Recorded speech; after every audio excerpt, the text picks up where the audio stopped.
Well, hello there and welcome everyone to the Advisor's Edge podcast. I'm your host, Rob Jacomen, and I am super honored and grateful to have an amazing lineup of guests today. And I'm also with my co-host, Chad Ramberg. Chad, how are you doing today? I'm fired up. I'm ready to go. And we've got really top-notch, first-class guests on this show. As always, I'm so excited. It's great to be here, and it's always fun to be here. Bob, I've known him for many years. I think with FiPar, we met when it was just an infancy of an idea, and he's done some amazing things to develop for financial services industry. I'm really excited to get into the conversation today. Yeah, absolutely. So we had Bob Fletcher and Mark Clemons with FiPar. You guys are in for a treat today because we've got some hot topics we want to cover. And guys, I'll let you, Bob, Mark, I'll let you guys introduce yourselves. Tell us a little bit about FiPar, the problems that you guys help to solve, the impact that you're making in the industry, and what does an ideal client look like for you guys, and who do you serve? Okay. I've been in the trust business about 50 years, and half of that has been as a trust consultant. FiPar has been in existence for about 20 years. Prior to that, we operated under a different name.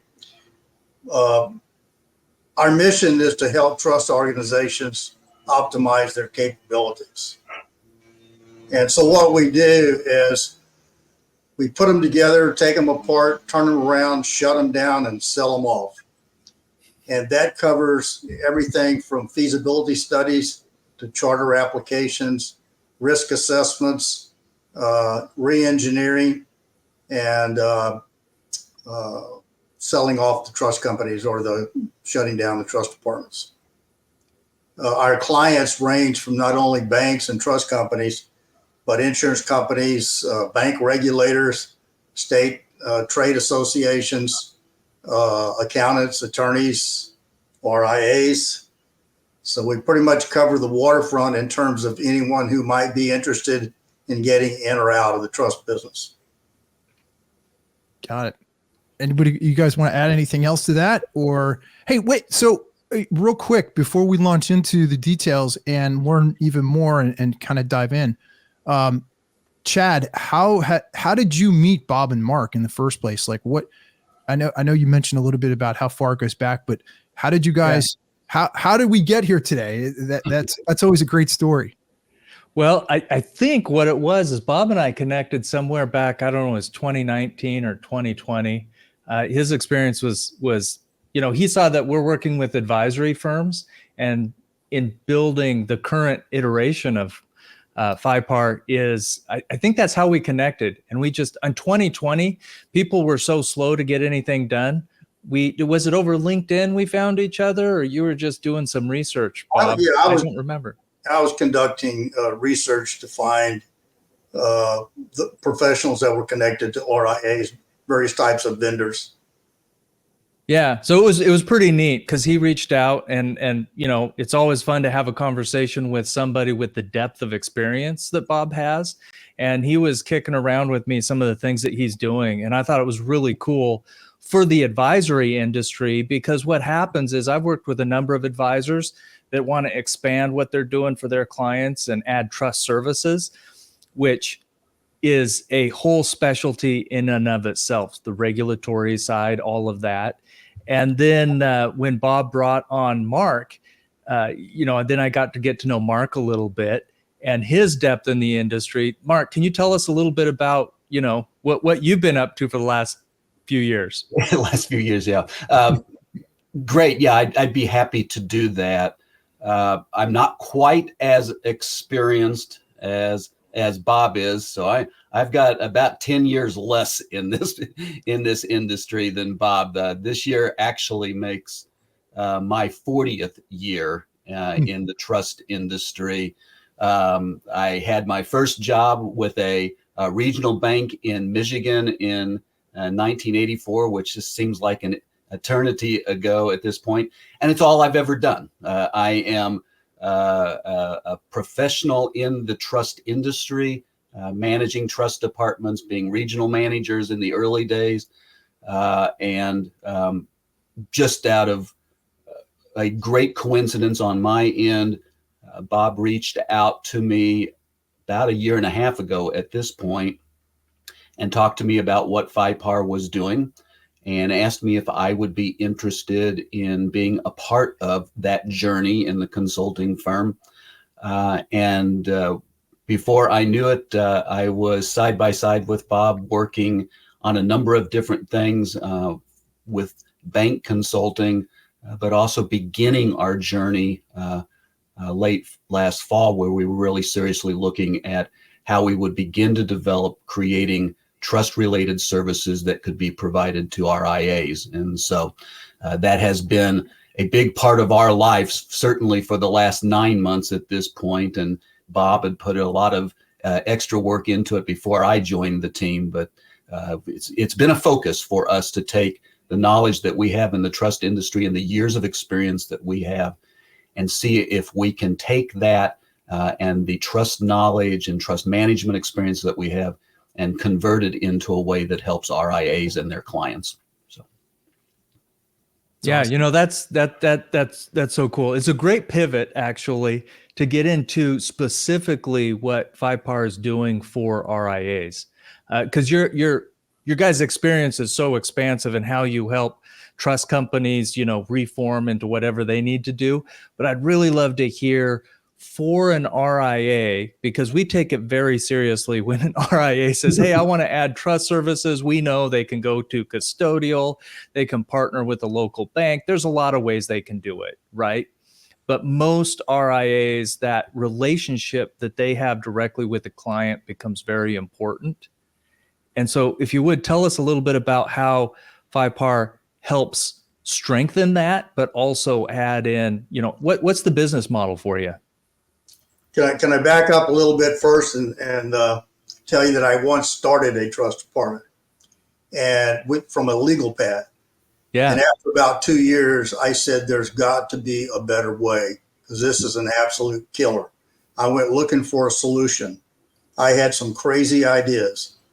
And it wasn't until 2001 that the OCC adopted regulations and issued interpretive letters that made my model regulatory compliant.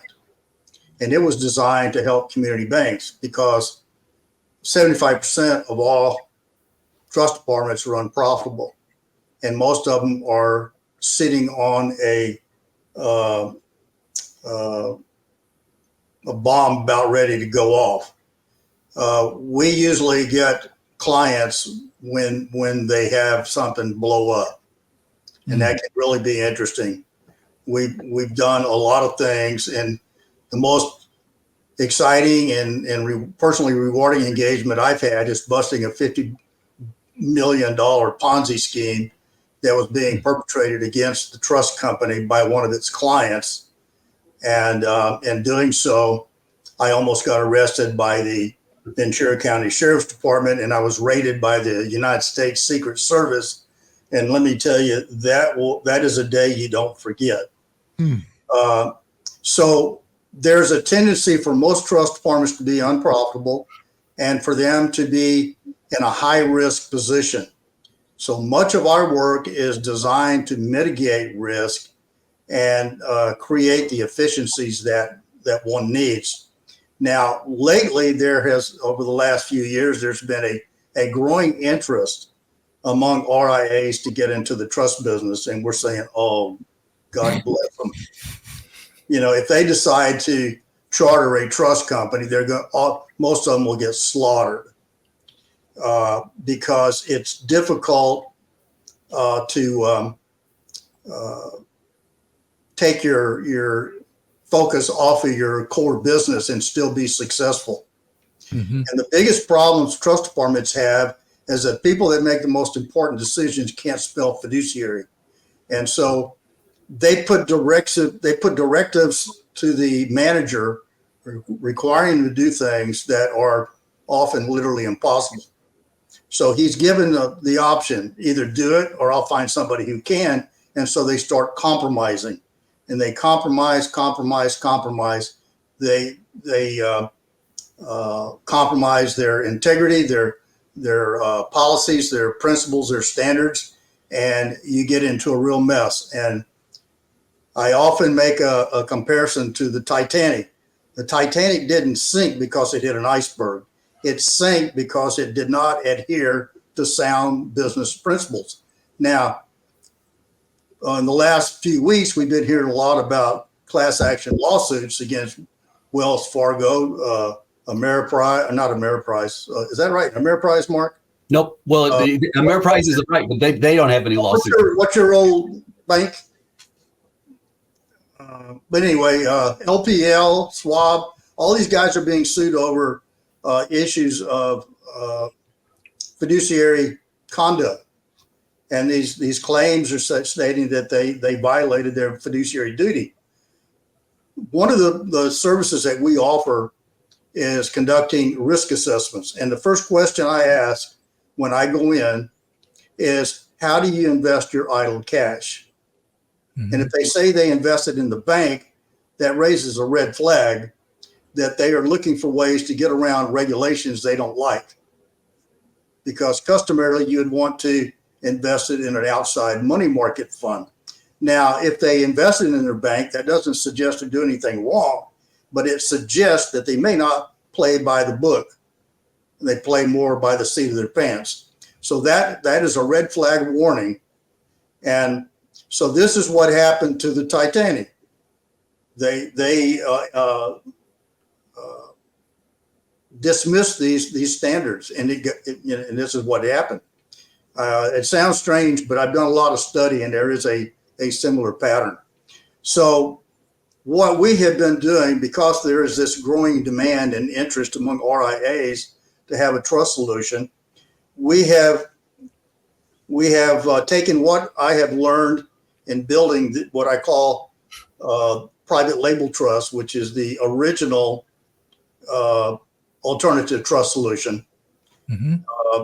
And now we have modified that to include an important ingredient that is having a business professional assigned to an RIA to conduct business development. Our tagline for our program, which is called Private RIA Trust, the tagline is, not only do we build you the solution, we bring you the business. And so we have developed a module that we make available to the RIA, which is fundamentally the module is a trust company without a charter, without regulatory capitalization requirement, without exposure to fiduciary risk, and without all the regulatory hassle that goes with chartering and operating a trust company. And we deliver this in the form of a contract with the content for a website, news release, letters from the president and from the marketing person, and then we provide podcasts and other kinds of educational support to operate that. It's simple to set up. It's easy to operate. It has no regulatory oversight, and it's very economical. And I'll let Mark get into some of the details of how all of that works. Wait, can I ask you a question? Yes, sir. I can't let you off the hook on this one because this is like fascinating, because you're going down this rabbit hole that I want to uncover a little bit more. So what I'm understanding you saying is that you guys provide not only it's pretty much an end-to-end solution for an RIA to obviously solve a lot of the problems that are associated with setting up a trust on their own, right? So they basically, you have a turnkey solution for them that also includes the marketing, the business development. It's pretty much like, hey, we've got this thing that you can plug right into your practice, right into your firm, that's going to then provide you with a total solution, help you eliminate or minimize or reduce risk in those areas where it typically could be risky, and fiduciary responsibilities and compliance. You're basically providing them with that solution. Is that how I'm understanding you? Yes, it's a turnkey solution, and it's built on choice and flexibility. Wealthy people, more so than anybody else, expect more and more choices. They want control, flexibility, influence, privacy, all these things. They want everything. So we built a solution not only to cover that issue, and we do that with individual trustees, but we also make available corporate fiduciaries, both domestic and offshore. So we're giving the RIA choices, and we're giving their clients choices. Yeah, and one of the best things about it is obviously from Bob's experience, making sure that structural compliance side of it is built into the whole system. Because I can personally attest to a Box Professional where we've helped RIA firms put in a trust department. It gets extremely expensive. The regulatory burden, the lift for that is so high. So, and those, I just want to make sure that you see, one of the key things that Bob pointed out there is it's a crazy idea because it's so expensive. Most aren't making money at it. Their clients want it. It's intriguing to provide that high level of service. So to have somebody that has this amount of experience with Bob and Mark here is what, to me, makes it interesting as a risk architect for advisory firms. And the real risk to the RIA is not doing it. If you cannot make available trust services that are in high demand among ultra high net worth and family office type families, then you're going to lose their business. Statistically, when the patriarch of the family dies, the chances are that count is going to go away, that relationship. So what we do is we're going to make available family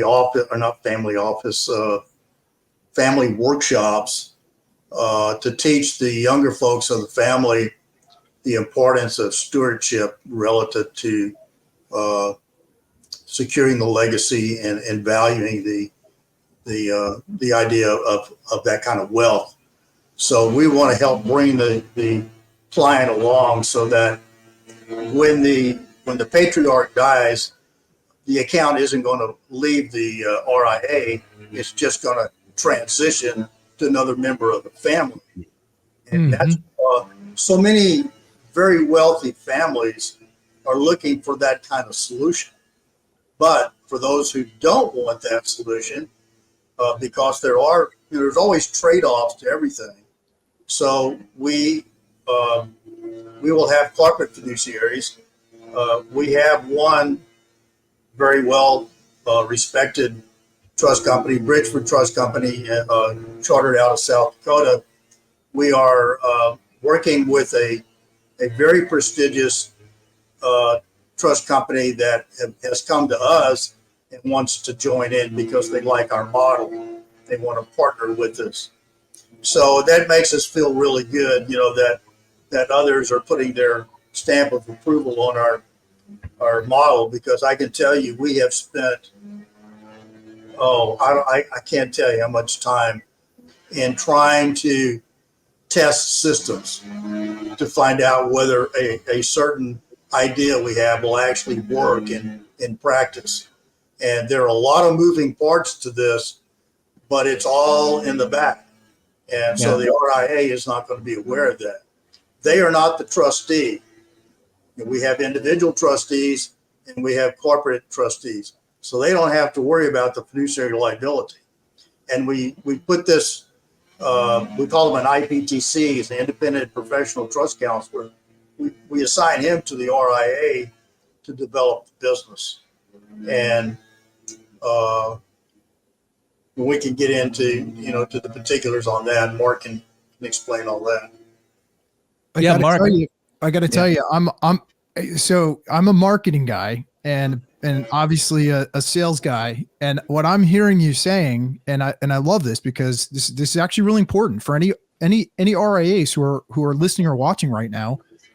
You guys essentially have built a product, a turnkey product that not only can help you can use as a business development strategy, but also for retention strategy.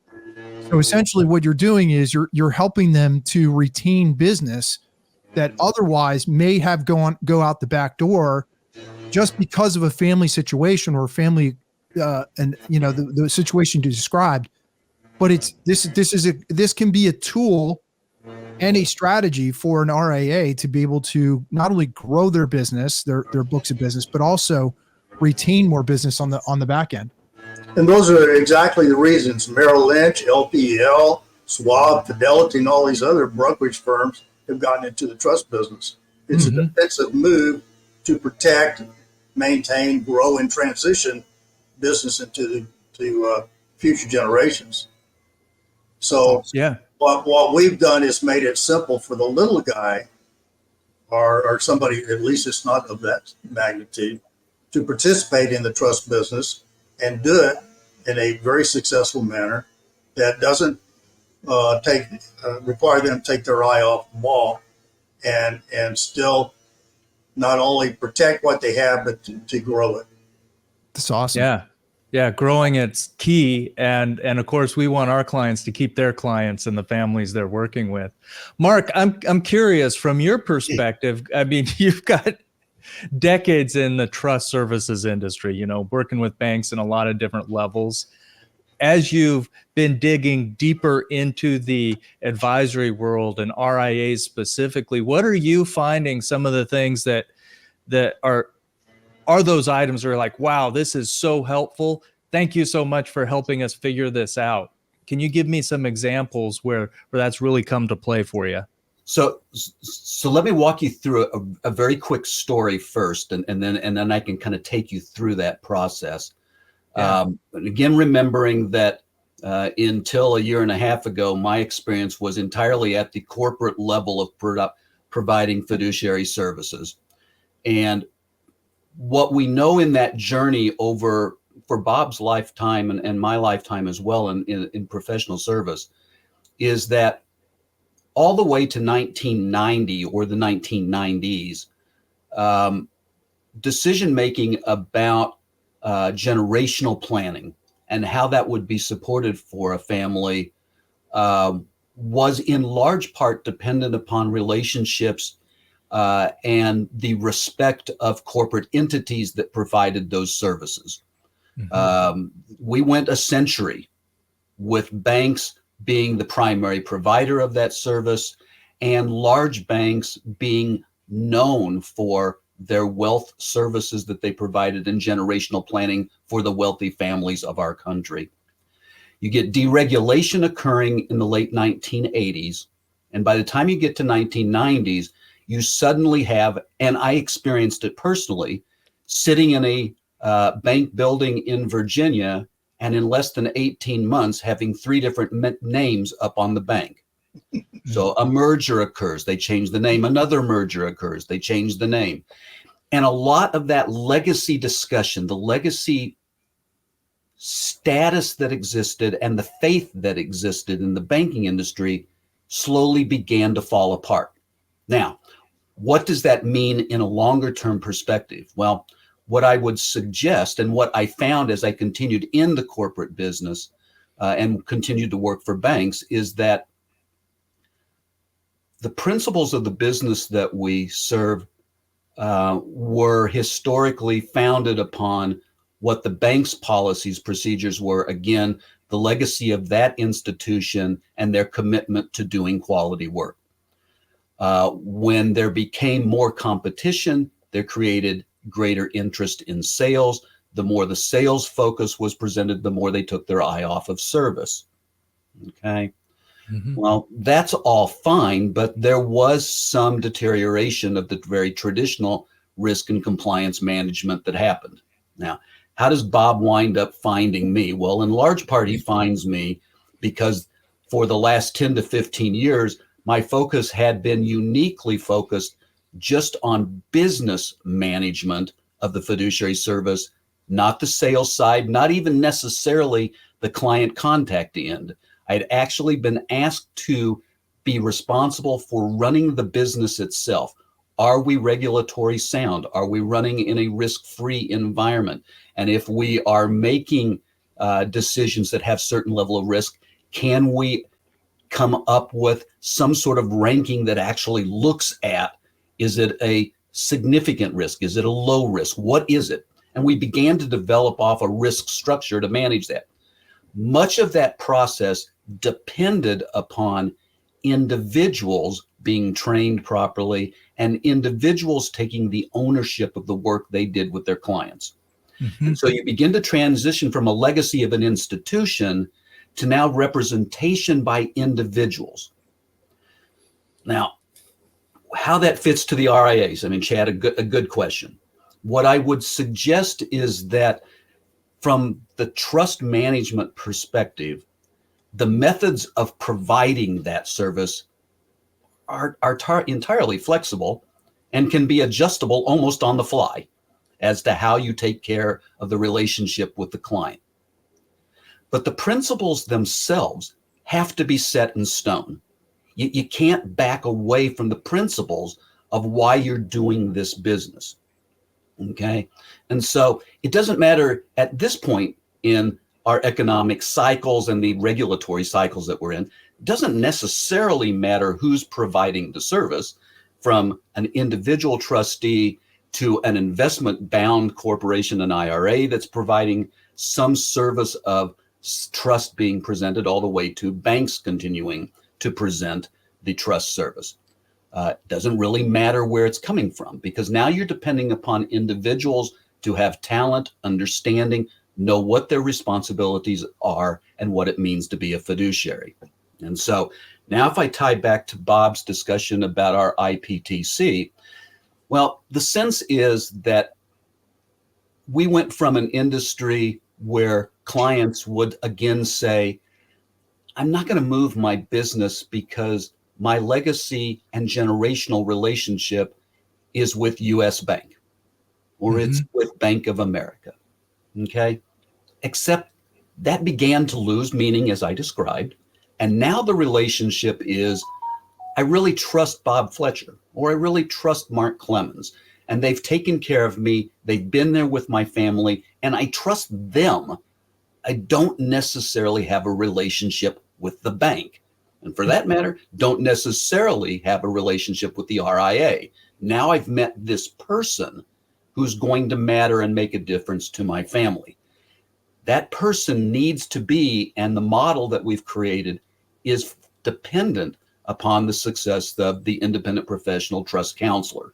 It's finding that person that fits into the culture and setting of the RIA, and now becomes the person that facilitates this relationship with the client, helping to do estate planning with them, generational planning, helping to use the financial planning resources that the RIA already has and put that in place for a family. And when it gets to that juncture of which then they begin to talk about trust services, it's the IPTC that, with the training that we've given from FiPar, with the resources we have at FiPar, now that individual has the ability to say, we have different methods as to how we can provide that to you. It could be a family member, and we have resources to support a family member being a trustee. It could be a professional independent trustee, and we have resources to support that independent professional trustee. Or it could be a corporate trustee, and we've aligned ourselves with corporate professionals and corporate institutional services that will stand by us and provide the services that we expect to be given to an RIA, and not put the RIA at fear of, is this professional trustee going to attempt to steal the investments that we do, which is the reasons the RIAs aren't particularly fond of, making a call to Wells Fargo or US Bank or Bank of America, because they know that ultimately those banks are about investment management as well, and might very well attempt to steal the relationship. So the goal is to set up resources that are available to the RIA that present no risk to them, and at the same time allow them to deal with that generational issue of losing a client because of death or other family circumstances, or just losing a client because you didn't provide that generational service and they sought it somewhere else. And so really that's how we get to that point. And we've got resources aligned, and it's critical to our delivery of the model. We have resources aligned with a well-respected recruiting firm that does very good work, focused very specifically on fiduciary professionals. And we've got resources in front of us to find literally hundreds upon hundreds of people to fit into particular markets, so that if I have an RIA that's sitting in Memphis, Tennessee, they may or may not want to work with somebody sitting in Birch Bay, Washington. Mm-hmm. But they might really like to find somebody that they can talk one-on-one in that's in Memphis, Tennessee. And so the goal is to find and match and fit that person to what the RIA needs, and then to allow them to succeed with the RIA's client based upon the resources that we can provide to that person. And frankly, the skill set that that person's going to have when we place them into that position, because of some very strict standards that we've put in place, where we believe, that IPTC needs to be somebody that, maybe they have the background that Bob and I have. They're a senior trust professional. It's been their life, and they like doing that client work, and they'd rather do it in this setting as a relationship manager for the RIA versus working in a corporate trust department or in some other facility. But we may also find attorneys or CPAs that understand the knowledge, understand the business, and might very well like to step into that world where they can focus independently rather than thinking always about billable hours. They can work in an environment that's more client-centric. So, that sets the stage for where we believe we can create, again, relationships in which we can adjust the methods that we get there consistently to meet the need of the RIA or of the clients. And we have the resources behind us to make sure that the principles that we set in stone are adhered to. Wow. Yeah. There's a lot to unpack there. I think we could have a 3-hour podcast on this. We could, but listen, that you guys just shared your entire business model and how it truly is a turnkey solution. Cause I get it. Like what I'm seeing is like, I'm actually blown away, because what you've done is you've created a model where you're providing the product, the mechanism, the resources, the knowledge, the experience, the compliance, all the pieces that you would have, all the boxes you'd have to check, right? Plus, if I would call it an outsourced solution. So what you're basically saying is we have the resources and the people, because guess what? What I got from you the most is people have relationships with people. They don't necessarily, the times have changed. We're not having relationships with institutions anymore.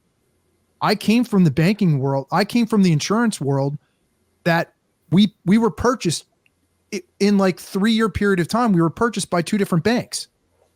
So banks are getting into the fee-based, obviously we've known this for a long time. They've been getting into the fee-based models, like insurance, like wealth management, like private, all these different ways of these revenue streams that are fee-based revenue streams. So what you guys are doing is you're also providing the people who have the experience, who are trained in your model to deliver an incredible customer service for an RIA in whatever region. So you've got the recruiters that are out there vetting high quality talent to be able to provide that solution in a turnkey way to an RIA. Did I pretty much sum up your business model? I think you did. You did. Yeah, you did a good job of doing that. And it does have a lot of moving pieces to it, which is why I so like that. Methods are adjustable, principles are set in stone. It's perfect for our industry as it exists today. It wasn't that way in 1985 as I was just learning this business, but we've come a long ways in that 40-year period of time. And now you've got to be able to find ways that you're flexible to meet what the client's looking for. And in our case, I don't know. Bob mentioned Ameriprise. I had just left Ameriprise not too long a period of time when Bob contacted me. Ameriprise has their own bank trust department inside of the financial umbrella of the financial and investment services that they provide globally. And the one thing that I heard repeatedly as the director of trust administration for Ameriprise was the comment from, an RIA sitting in Philadelphia or an RIA sitting in Miami, Florida, saying, we're really glad Ameriprise has a trust department. We appreciate the time you give to us, Mark, and to your team gives to us. But our client doesn't necessarily always want to just talk to somebody in Minneapolis, Minnesota. It's a great point. I mean, our service was good and we cared about it. And Ameriprise's commitment to service was good as an institution. But the reality is there's that one piece that gets lost, that when you centralize it and you're a large company and you're saying, here's where I'm going to resource all of my staff. I'm going to sit them in Minneapolis. Well, guys in Philadelphia, there were a couple of RIA firms in Philadelphia that were really, really, really big. And they were great at sourcing high net worth clients. But the constant comment they had with me was, I don't know, this is going to be a hard sell to commit my client to the fact that their trust services are going to be provided in Minneapolis.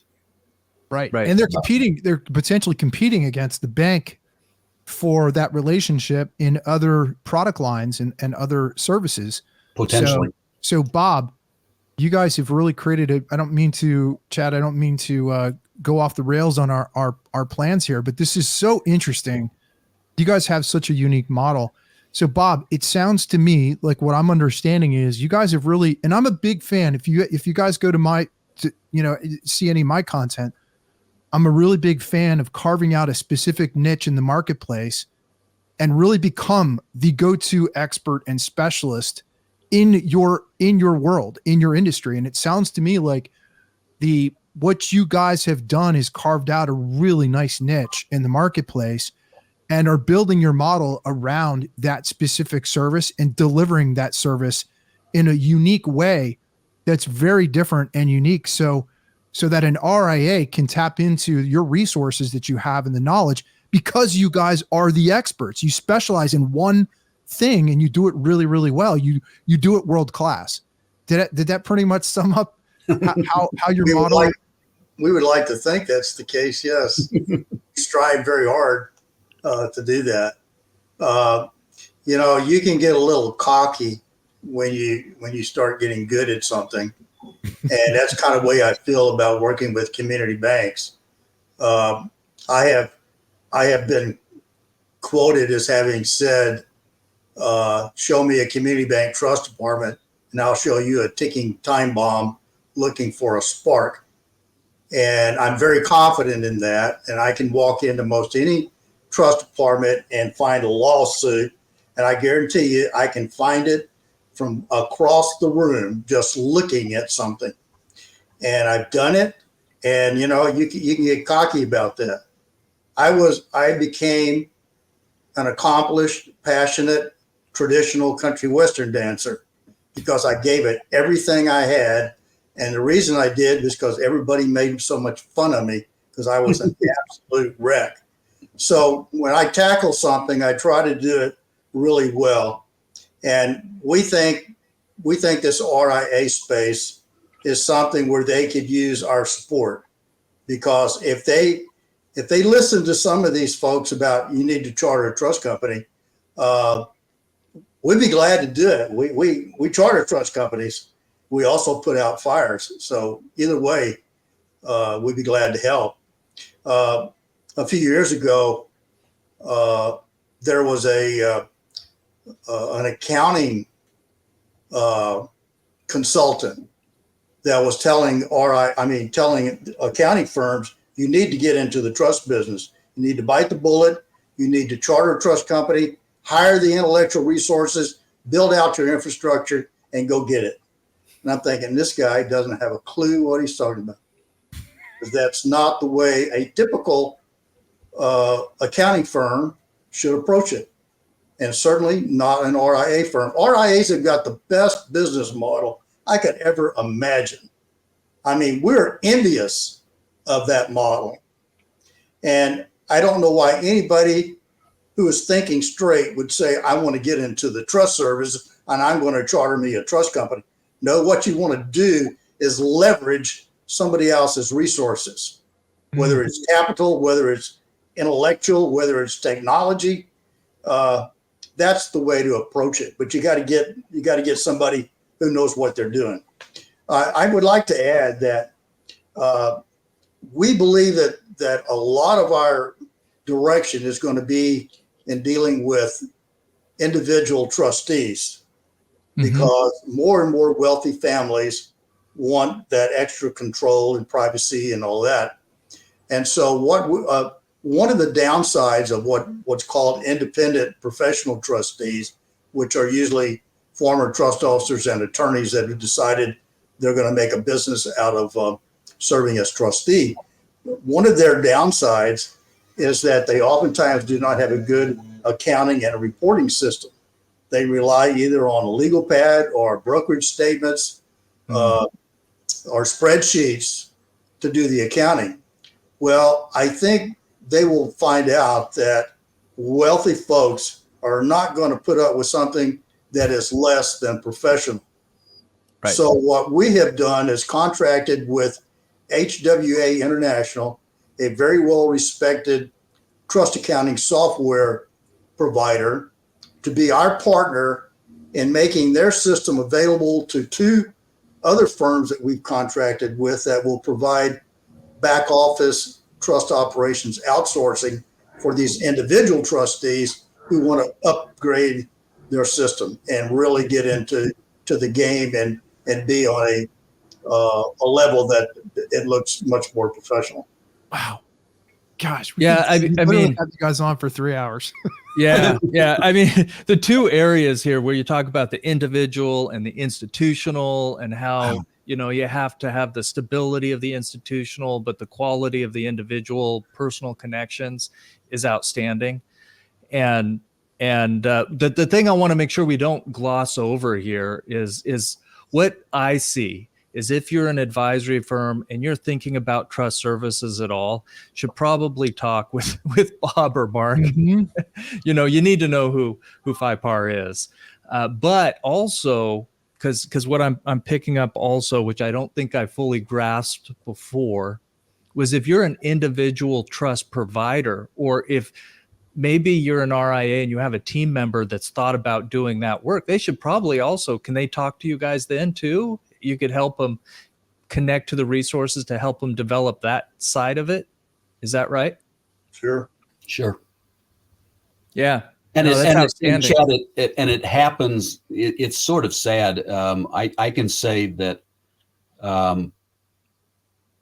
a substantial amount of business that still finds its way to corporate fiduciaries finds its way there because an individual trustee or an individual family member got so sideways with the rest of the beneficiaries of the trust that they had to find another solution.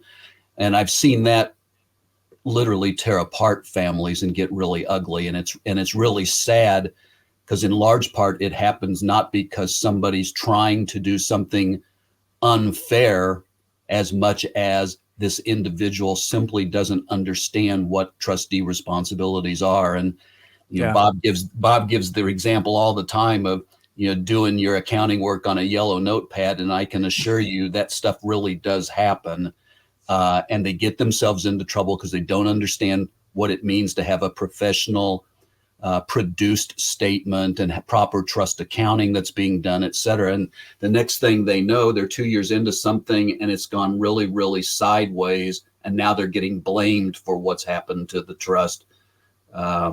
So the point is that the individual sourcing of this has become much more of a resolution that families have. They turn oftentimes to families rather than going institutional. But we've got to be able to find a way of which we can provide a source to them for back office support that allows them to actually have professional statements, professional accounting work that's done, a professional ability to do distributions rather than somebody sitting and writing in a checkbook and then mailing them off to people. So that's all been part of our planning work, and it's probably taken the most amount of time over the last 9 months to align, after interviewing and meeting with people, to align partners that could do these various things with us and do it at a level that was satisfactory to what Bob and I expect. Can I also add that, we have a team in FiPar of about 12 to 15 independent contractors that are consultants with what you might call subject experts. Everything from compliance to high-end tax planning. And they're available to support trustees and these IPTCs. If an IPTC gets a client that has a very complex estate situation, we have the folks that can come in and support them in developing out that plan.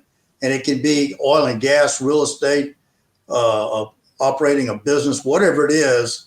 If we don't have it, we can get it. And we feel very confident about that. But the idea is that it's not the RIA. They're not the fiduciary, and they're not the one who selects the fiduciary. It's the client. So they're not exposed to that. And that's the whole idea, is to provide that insulation to make it simple, cost effective, and easy to operate. I got a question. Yeah. I'm going to put my sales hat on right now and business owner hat. I'm an RIA. How do I make money from this?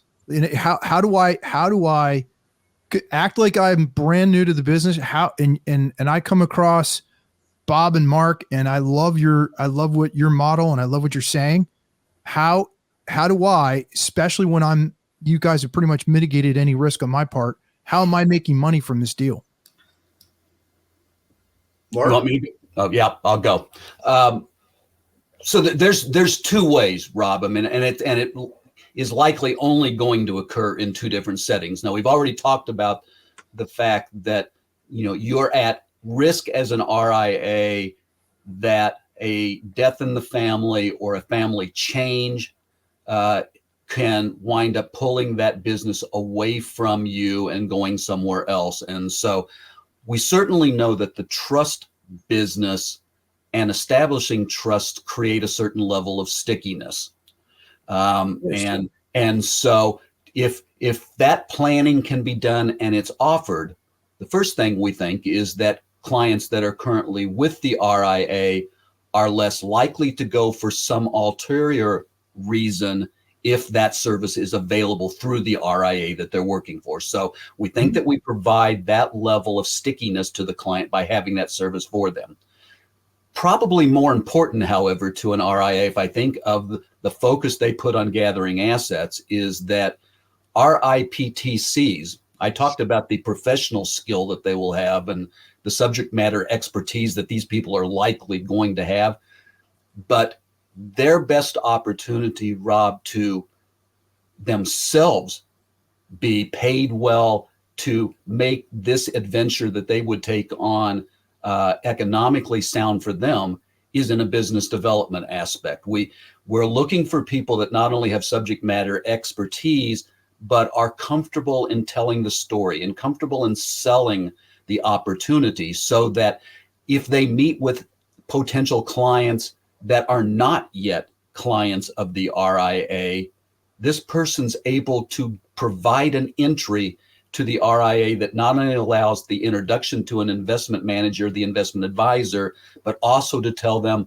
we're also here to provide generational and estate planning for your family, and we can do it inside the RIA.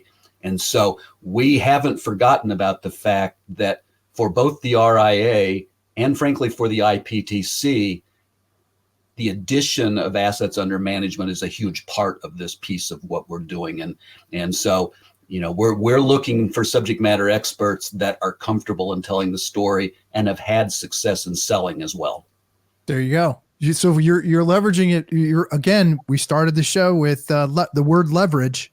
What you're doing is you're applying leverage, using this as a mechanism to potentially source out new business and share the story and share the opportunity and build that relationship to get another opportunity to bring in new clients. Let's be honest. I mean, we're all in the business of doing well, building our businesses and bringing in new clients.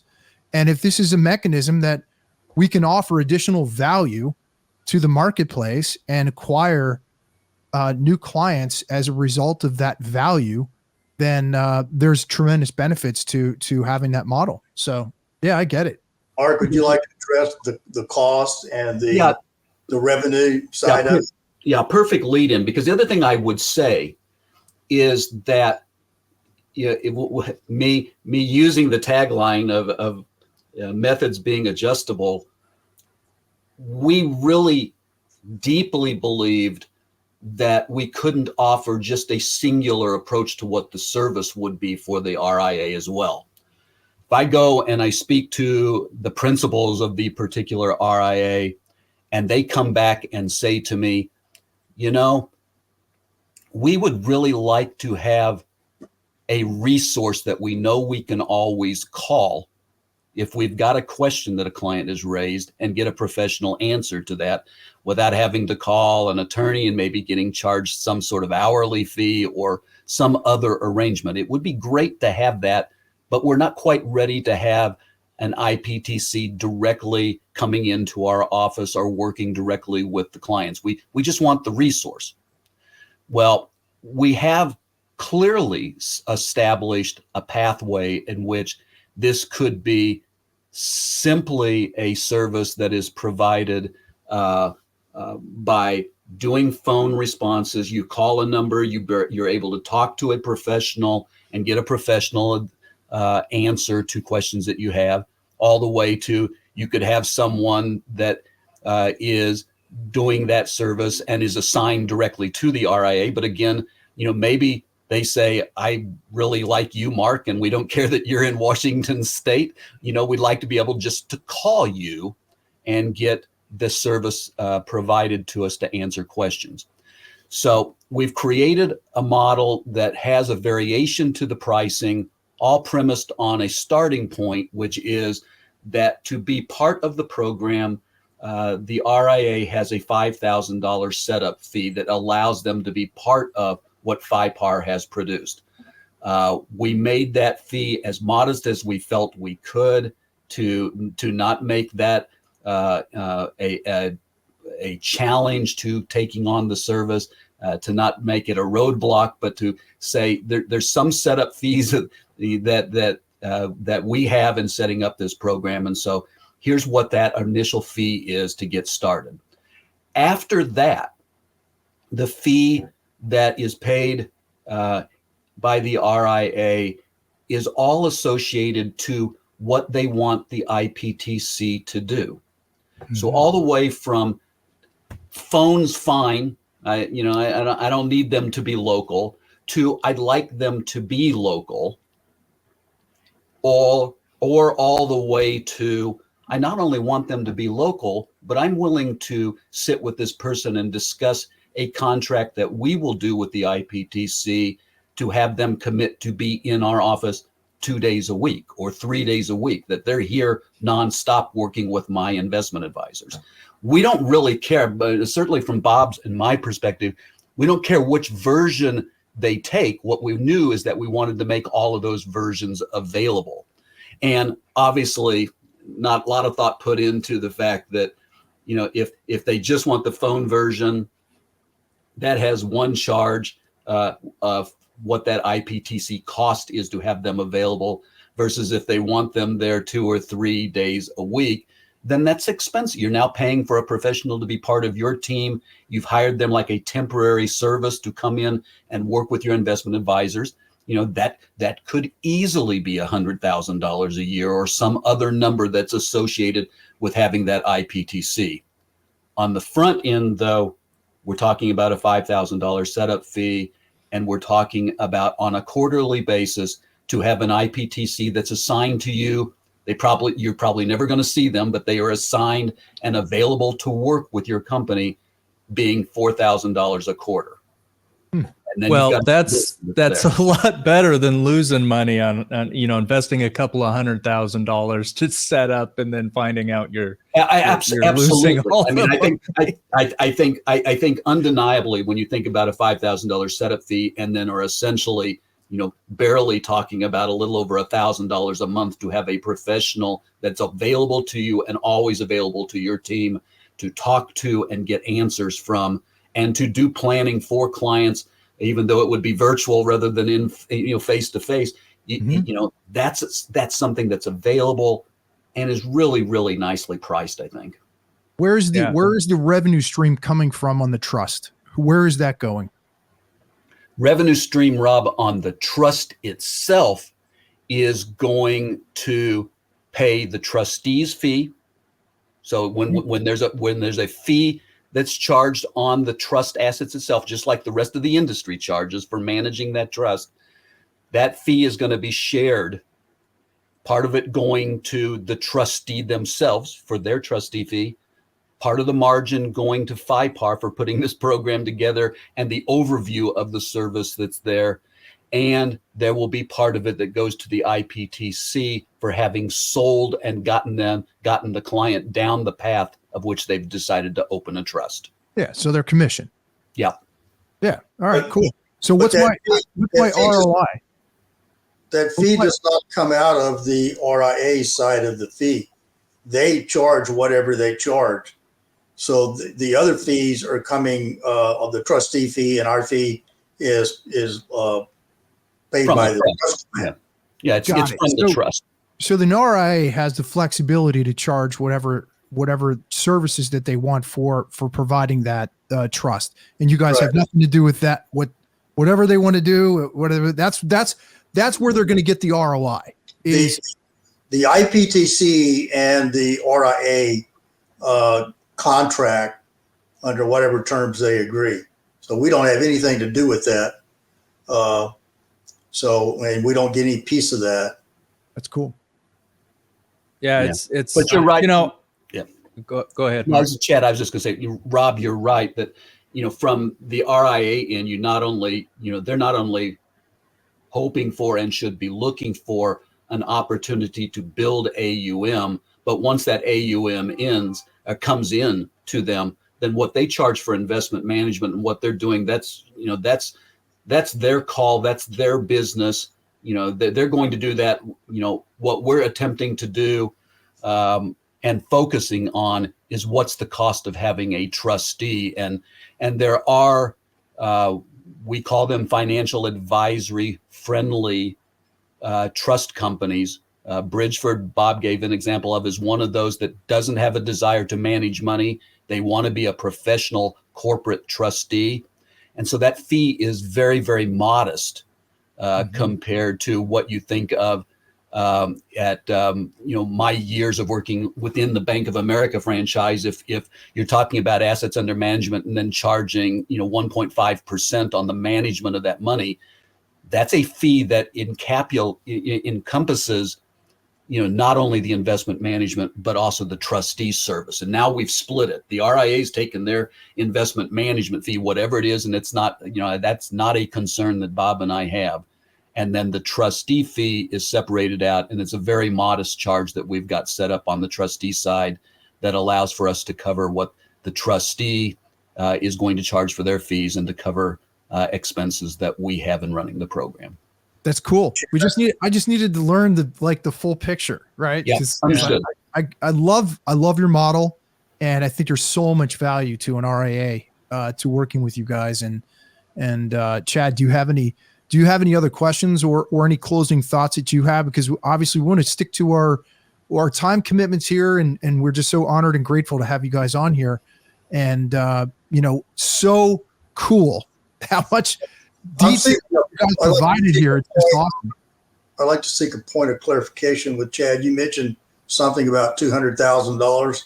Were you suggesting that's what they would have to pay if they wanted to charter a trust company? Actually, I don't know what that number is. I pulled it out of the air. All I know is when I have helped clients, RIAs set up trust, they have a significant investment. You would be able to is that low or is that high? Well, there are little tricks to the trade, because there are some states that will say their statutory capitalization requirement is $200,000. Mm-hmm. But they also reserve the right to increase that, which they always do. Yeah. So like South Dakota has been charging $200,000 for statutory setup, but then they add another $200,000 for grins to cover any additional risk. Then they require the trust company to maintain a $200,000 operating capital, and as it goes down, you got to replenish it. And that's just to get the charter. Now you're having the organizers are probably going to spend $100,000 in getting that charter between the consultants and the attorneys, and then you have to build out the infrastructure, hire the expertise, and do all those things. So once you get up and running, you're burning cash like you wouldn't believe. And if you don't have a lot of business to run through that trust company, it'll eat you alive. I've had several clients start to go down that path, and after about 6 months, they're like, "Whoa, time out! This is it eats cash like you can't imagine." It's like anything else. There's always these. They may not be hidden, but you may not be aware of all the different expense. Oh well, fiduciary insurance for a trust company. Correct. Mm-hmm. We all know that's expensive. Yeah. Yep. And there's nothing you can do about it. That's funny. Right. It's funny, Bob. You said the hidden cost, and you know what I go back to? I go back to your Titanic analogy, right? It's what's underneath the water, and I know the iceberg itself didn't cause that tragedy, but it's those things that you don't see, those hidden costs that are unknown once you get into something like this. Is just, it sounds to me like it can be really, really significant.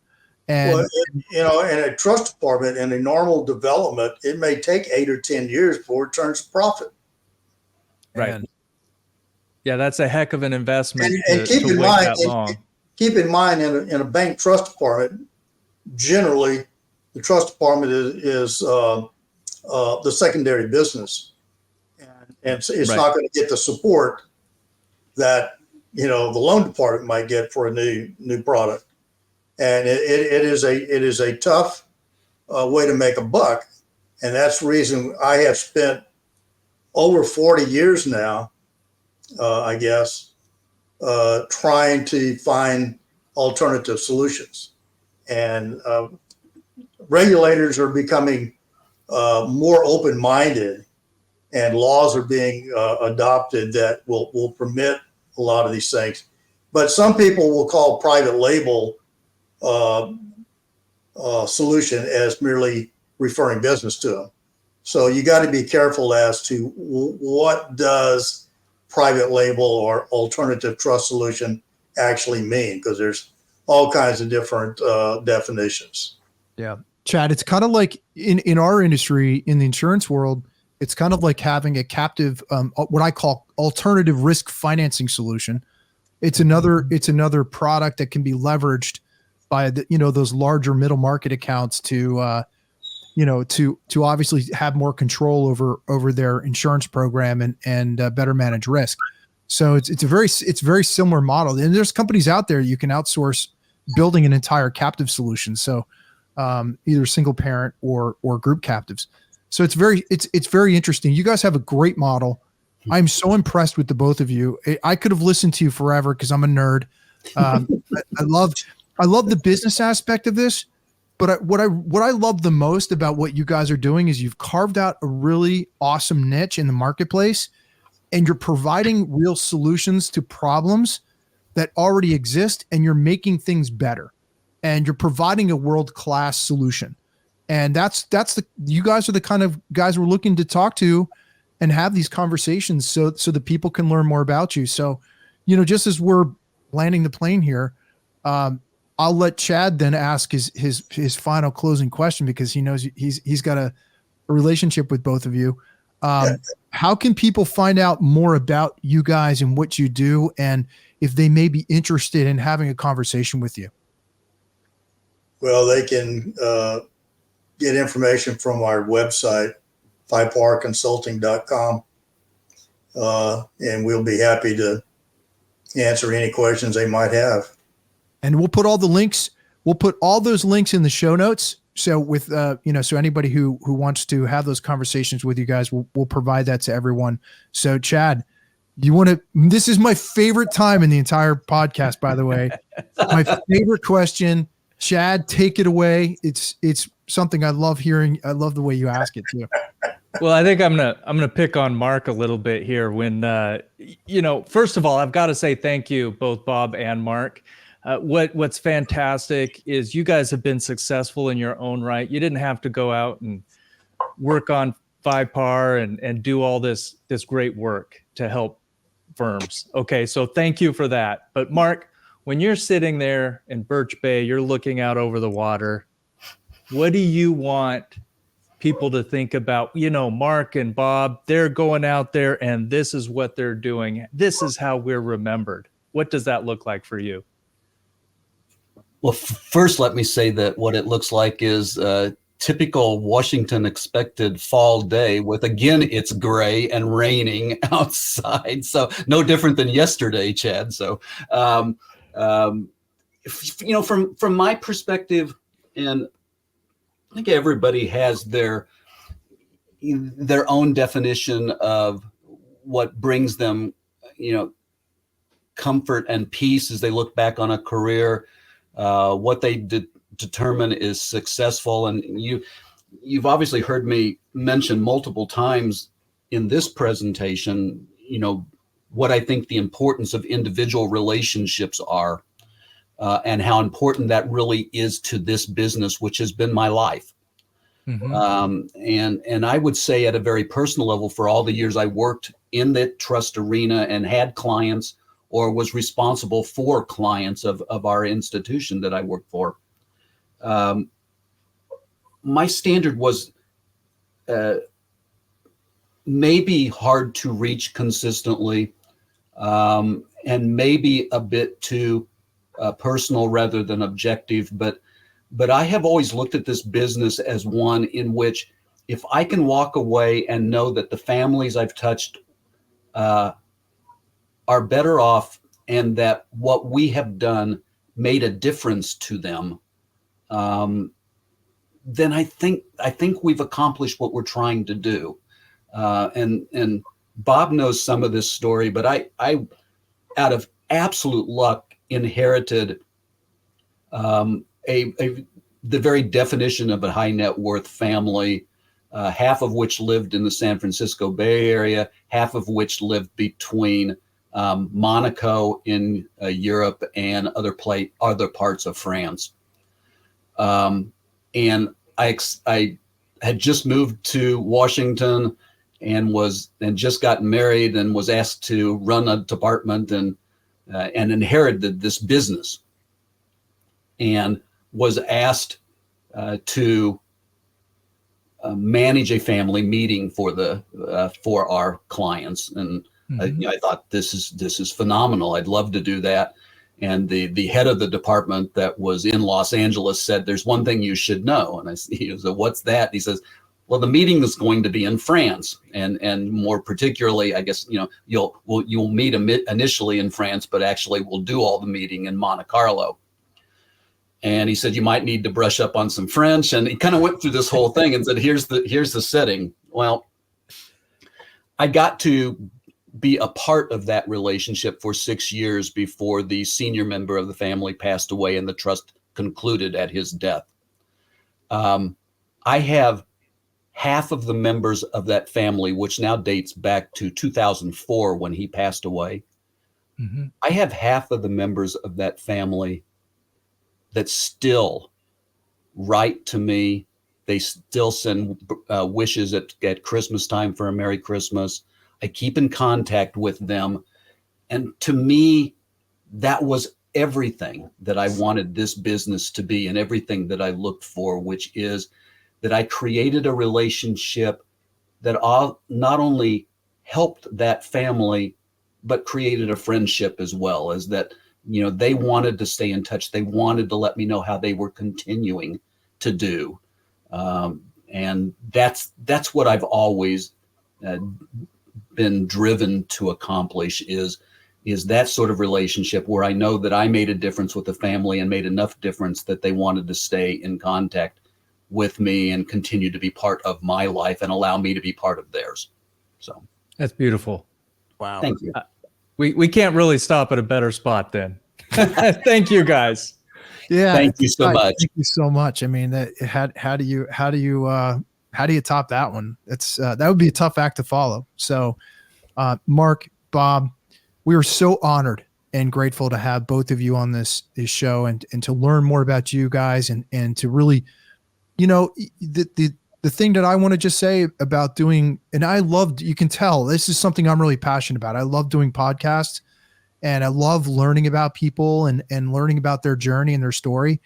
I have to say that this is something I'm so passionate about and something that brings me tremendous joy as well is to getting to know you guys and building a personal relationship with both of you. And that's, to me, that's the essence of why we do what we do in business is to build those relationships because they can last forever.